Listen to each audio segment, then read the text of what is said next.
जी शुक्रिया आपका जो हमारे बीच में आज बुधन के अंदर आए।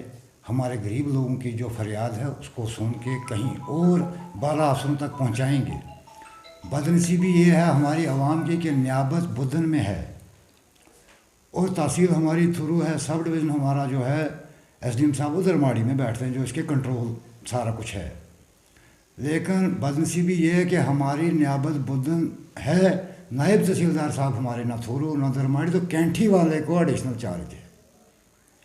हेडक्वार्टर से हमें 20 किलोमीटर एक्स्ट्रा जाने के बाद चनाब क्रॉस करना होगा, तो फिर नियाबत कैंठी में जाके अपने नायब तहसीलदार साहब से काम करवाना पड़ेगा। तहसीलदार हमारे थोरू वाले जो हैं वो यहाँ पर नहीं हैं। वो चार्ज जो था एडिशनल चार्ज अरनास वाले को था। अब सुनने में आया कुछ अरसा से मोहर हमारे जो हैं तहसीलदार साहब उनको चार्ज एडिशनल दिया गया है। बदनसीबी ये कि ऊपर से सरमा के बर्फ़बारी का इम्कान भी है। हमारे लोग छोटी सी चीज़ लेकर, कोई एफिडेविट हो या किसी की सर्टिफिकेट हो, डेथ हो या डेट ऑफ बर्थ हो, कई मुख्तलिफ़ किस्म की परेशानियाँ जो उनके लिए हमें कोसों का सफ़र करना पड़ा। और 3 तहसीलों को टच करने के बाद हमें एक काम होगा। बदनसीबी आवाम की ये नहीं तो क्या।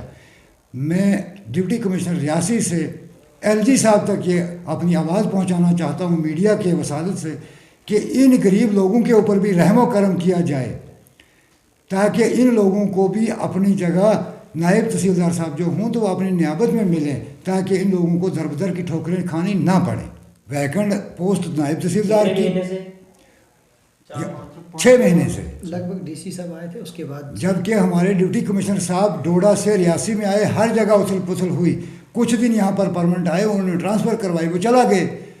उनकी कुछ अपनी मजबूरियाँ होंगी। तहसीलदार हमारे पास मैडम एक थी बेचारी, उसकी कोई अपनी मजबूरी होगी, वो भी चला गई, छुट्टी पर हैं, क्या हैं। हम अब हैं सतुली माँ का व्यवहार। एक घर में जाएँ, लोग बोलते हैं आपकी वो जो मर गई थी माँ वो यहाँ पर नहीं, यहाँ मातरे है तो यहाँ पर कोई हमें अंदर जाने नहीं देगा। हम तो दरबदर की ठोकरें खा रहे हैं। या ऐसा किया जाए कि अगर हमारे गरीब लोगों के साथ यही ऐसा ही व्यवहार चलता रहा, मैं सोचता हूँ 4 ही डिप्टी कमिश्नर साहब अपने पास रखें रियासी में, सारे काम तो एक जगह होंगे ना। ये तहसील नियाबत खोलने का फंक्शन क्या है? करोड़ों रुपया हमारा यहाँ पर जो है वो वेस्ट हो रहा है। मुलाजिम तनख्वाह यहाँ से लेते होंगे ना। सरकार बनी है, एलजी साहब को भी एहसास होना चाहिए कि मेरे दरबदर होंगे ये लोग, ये अपना उनका परिवार है डिप्टी कमिश्नर साहब का। लेकिन ये अगर खजल होता रहेगा तो कैसे इनके साथ हमदर्दी होगी? ये सरासर नाइंसाफ़ी है। मैं ये चाहूँगा कि इसके ऊपर फोकस किया जाए कि हमें नायब तहसीलदार साहब जो बुधन में हैं परमानेंट किया जाए, उनको यहाँ पर पोस्ट की पर बिठाया जाए, ताकि हमारे गरीब लोग जो हैं वो सफ़र ना करें। कागज़ों की नज़र सारा कुछ होगा, लेकिन ग्राउंड पर उधार पर बैठा है नायब तहसीलदार साहब भी किसी और बिल्डिंग में, किसी और महकमे की बिल्डिंग। कहाँ है बिल्डिंग? है ही नहीं। बैंक है तो वो भी किसी दूसरे के घर में उधार रखा है, किराए पे है।